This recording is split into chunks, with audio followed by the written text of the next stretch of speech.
네, 이 시간 투표율 먼저 살펴보도록 하겠습니다. 조금 전에 유승진 기자가 전해주셨듯이 아직까지는 이제 11시가 아직 집계가 안 돼서 오전 10시 현재 11.4%의 투표율 기록을 하고 있습니다. 최진봉 교수님, 이게 사실 얼마 전에 사전 투표율 사상 최고 기록했다고 하는데 본 투표 날이 오늘도 투표율이 굉장히 높은 것 같거든요. 굉장히 높습니다. 그래서 기본적으로 이 두 가지가 가능한데요. 네네. 예상이. 첫 번째는 전체적으로 사전투표가 높으면 본투표보다 높았던 게 지금까지 추세예요. 아, 그래요? 예, 그래서 전반적으로 저 본투표 숫자 높아져서 전체 투표율이 올라갈 가능성. 네네. 첫 번째 예상해 볼 수 있을 것 같고요.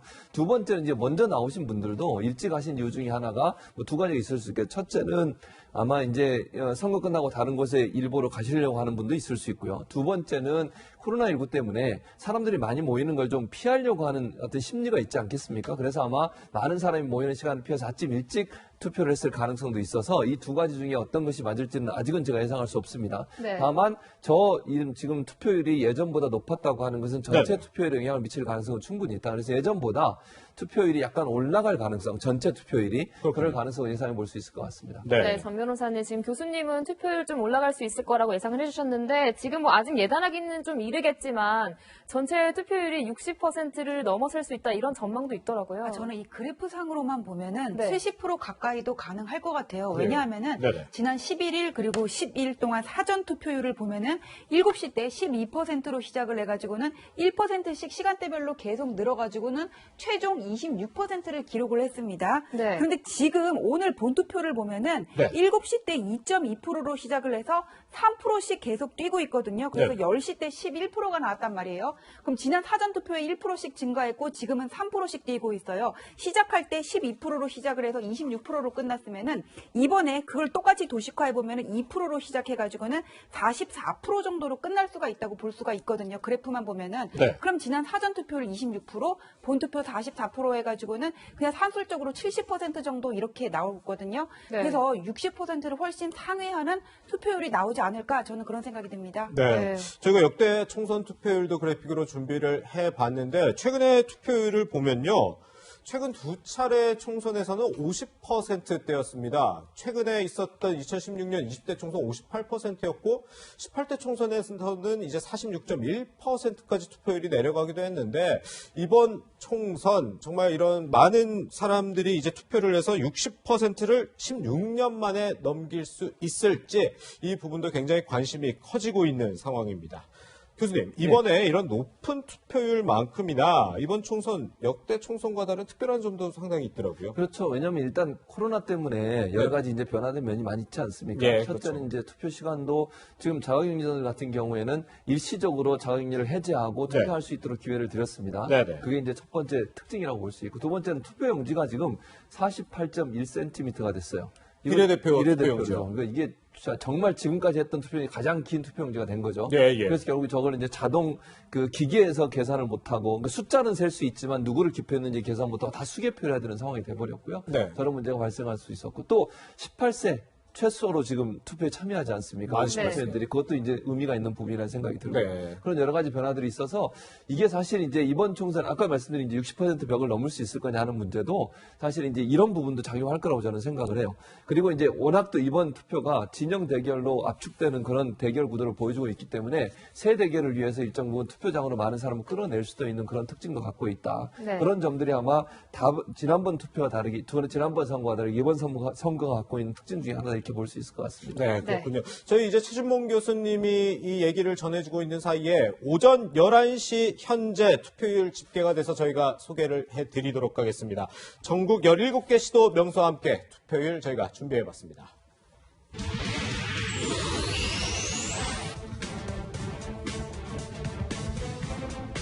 네, 오전 11시 현재 투표율 알아보도록 하겠습니다. 먼저 대한민국 수도 서울입니다. 서울 현재 투표율 14.9%입니다. 네, 동부가 해양수도 부산으로 갑니다. 부산광역시 투표율 15.9% 기록하고 있습니다. 네, 이어서 코로나19로 정말 어려움을 겪었던 곳이죠. 대구 현재 투표율 16.8% 기록하고 있습니다. 네, 이번엔 인천으로 가봅니다. 인천광역시 투표율 현재 14% 기록하고 있습니다. 네, 이어서 빛고울 광주로 가봅니다. 광주 투표율 12.8%입니다. 대전 투표율 알아봅니다. 대전 15.4%입니다. 네, 중화공업의 본고장 울산 투표율입니다. 울산광역시 투표율 이 시각 16.1%입니다. 네, 다음으로 세종 투표율 알아보겠습니다. 행정수도 세종의 투표율 13%입니다. 네, 이어서 우리나라 자랑스러운 세계문화유산 수원 화성의 모습 보고 계신데 경기 투표율 15.4% 보이고 있습니다. 네, 동해바다에 부는 시원한 바람이 느껴지는 것 같습니다. 삼척항에 뜬 강원도의 투표율 현재 16%입니다. 네, 충북 투표율 알아보도록 하겠습니다. 현재 이 시각 15.8%입니다. 충남으로 가봅니다. 충청남도의 투표율 15.9%입니다. 네, 전주 한옥마을 모습 보고 계신데요. 전북의 투표율 13.8%입니다. 네, 국제해양도시 여수의 풍경 보고 계십니다. 전라남도의 투표율 13.8%입니다. 네, 이어서 경상북도 투표율 어떨까요? 경북 투표율 이 시각 16.2% 기록하고 있습니다. 네, 동양의 나폴리라고 하죠. 통영한 모습 보고 계십니다. 경상남도의 투표율 16.4%입니다. 네, 이어서 제주 투표율입니다. 제주 투표율 현재 15.7% 기록하고 있습니다. 네, 마지막으로 전국 투표율 보겠습니다. 전국 투표율 11시 기준 15.3% 기록하고 있습니다.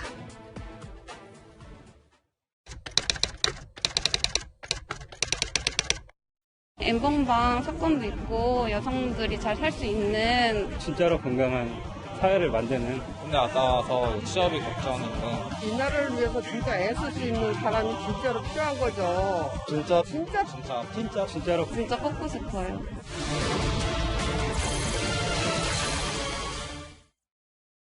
네, 지금 이 시각 오전 11시 현재 투표율 살펴봤습니다. 이렇게 많은 분들이 지금 투표 열기를 보여주시고 있는데 정말 이 투표소 가서 내 투표 무효표 되지 않게 잘 찍는 게 무엇보다 지금 중요할 것 같은데 전준표 교수님 좀 정리를 해봐야 될 것 같아요. 일단 기표 딱 정확하게 하는 게 제일 좋겠지만 사람들이 하다 보면 좀 잘 안 찍혀가지고 2번 찍을 때도 있고 또 접을 때 혹시 좀 옆에 묻을까 봐 걱정하는 분들도 많을 것 같은데 좀 기준이 있나요? 네, 이게 기준이 있습니다. 그 정해진 기표 용구를 가지고 어느 칸에 찍었는지가 명확하게 드러난다면은 일반적으로 무효라고 보지는 않아요. 예. 한번 예를 들어 보겠습니다. 첫 번째, 맨 왼쪽을 봐주세요. 정해진 기표 용구를 정확하게 제대로 찍지는 않고 한 3분의 2 정도만 찍혔지만은 내가 어느 후보를 지지한다는 거는 드러납니다. 그러네요. 저런 거는 유효라고 보고요. 예. 그다음에 가운데 칸을 봐주세요. 내가 기표 용구는 정확하게 찍었지만은 지금 인주가 묻은 것 같아요. 네. 이런 경우에도 내가 누구를 지지한다는 것 자체는 나타났기 때문에 유효로 봅니다. 그 다음에 맨 오른쪽 칸을 봐주세요. 내가 어딘가에다 도장을 찍기는 찍었는데 이분이 이 도장이 마음에 들었는지 그림이 다른 데다 또 찍었거든요. 네네. 하지만 또 이게 추가로 찍은 그 칸이 어떤 후보자를 지지하는 그런 칸이 아니라 그냥 여백이잖아요. 네, 그러네요. 그렇기 때문에 나는 어느 후보를 지지하는 바가 나타났어요. 저 경우에도 유효가 됩니다. 네, 네. 그러니까 이게 예를 들어서 접어도 인주가 다른데 조금 묻어도 내가 어디를 찍었는지 정확히 알 수만 있으면 이거는 유효표가 되는 거군요. 예, 그리고 기표 도장이 이렇게 모양이 있기 때문에 이게 네. 좀 묻었다고 하더라도 이게 묻은 거랑 내가 찍은 거는 구별이 되거든요. 그렇기 때문에 투표 자체가 무효로 되지는 않습니다. 반대로 어떻게 하면 무효표가 된다 이 부분도 좀 정확하게 설명해 주셔야 될 것 같아요. 네, 이 부분도 그림을 통해서 설명드릴게요. 예. 맨 처음 맨 왼쪽 칸을 봐주세요. 저분은 어디다가도 안 찍었어요. 이 사람이 누구를 지지하는지 어떻게 합니까? 당연히 무효가 되는 거고요. 그 다음에 가운데 칸을 봐주시면은 저분은 정해진 기표 용구가 아니라 내가 가지고 있는 예쁜 도장 가져가서 찍으신 것 같아요. 저 경우에는 무효입니다. 그렇군요. 지정된 기표 도구만 사용해 주시고요. 맨 오른쪽을 봐주시면은 저분이 글씨를 예쁘게 이렇게 선거 동그라미 쳐놓으시기는 했는데 글자가 예쁘기는 한데 저렇게 투표 용지에 불필요한 문구를 기재한 경우 네. 글씨가 됐던 아니면은 무슨 부호표가 됐던 모든 불필요한 부분을 기재를 했다면은 그것이 여백이라고 하더라도 저런 경우에는 무효가 된다고 하니 도장만 찍고 나와 주십시오.